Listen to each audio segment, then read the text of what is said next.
that a verse? Is that real? Is that real? Really? Did James Weldon Johnson really write that? Yeah. So he knew that, but then he signed a crime bill. That's right. 3 strikes and you out. That's because of the Democrat, not the Republican. Mandatory minimums. That's Democrat. Right? That your kids in jail. That's Clinton's legacy.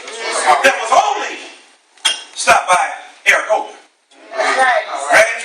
First down to an 18-1, still bad, but it's better than what it was. Yeah. And then Eric Holder came out swinging. That's right. Right? Yeah. Look at what he's doing. Right above the surface. Oh yeah. Showing us, mentoring us, and modeling for us what you can do when you serve everybody, but deal with the specificity of our own agony at the same time. Yeah. Take note, White House.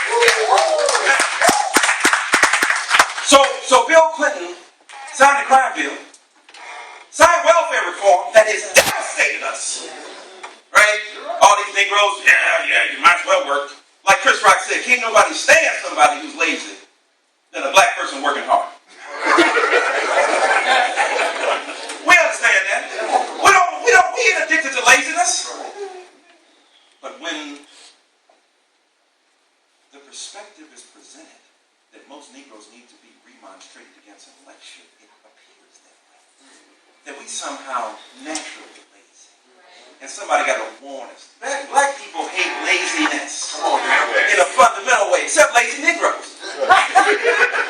But even they hate laziness. They just hate themselves. Right? Because they've been taught to hate themselves. So Clinton signed a welfare reform that devastated us because it deprived us of a safety net. This is why our children are suffering now in terms of the change of law. Then he fired Jocelyn Elders. Yes. Oh, yes. Remember Jocelyn? All students talk about this autoeroticism. Y'all know what that means? Yeah. Self-help in the erotic realm. Right? And she dared to use the word masturbation. Right. She used it, he fired her. Now, had he taken her advice? Yes.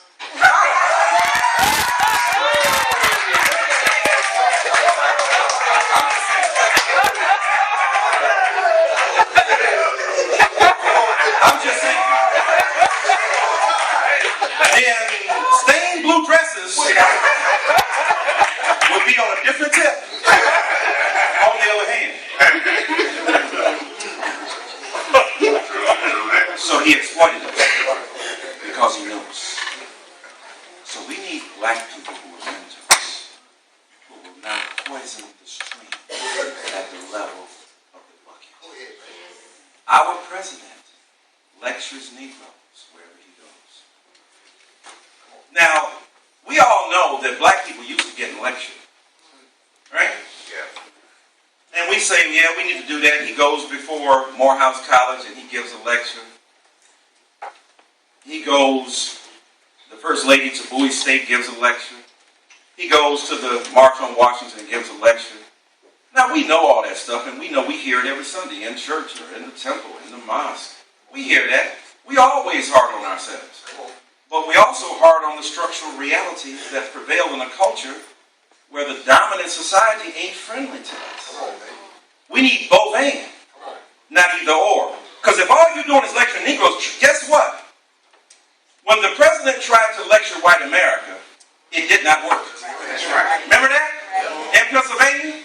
When he said, when y'all get upset, y'all go grab them guns. Y'all get the guns, and what did he say? You get bitter, and you don't like people who don't look like you. That's what he told white America. And white America said, we ain't having that. Don't talk to us like that no more. And he went and apologized to white America for daring to criticize them. But black people think that insult and offense is love. Now, if you think that, what do you think your children think? I'm just trying to help you understand the pathology.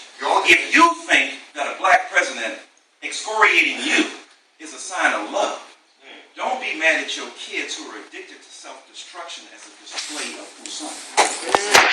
All right. Their abusive relationships, what they endure. And so all I'm asking you is to be the buffer. call goes out, you have already responded, but you got to convince other black people that we must be in place to love our kids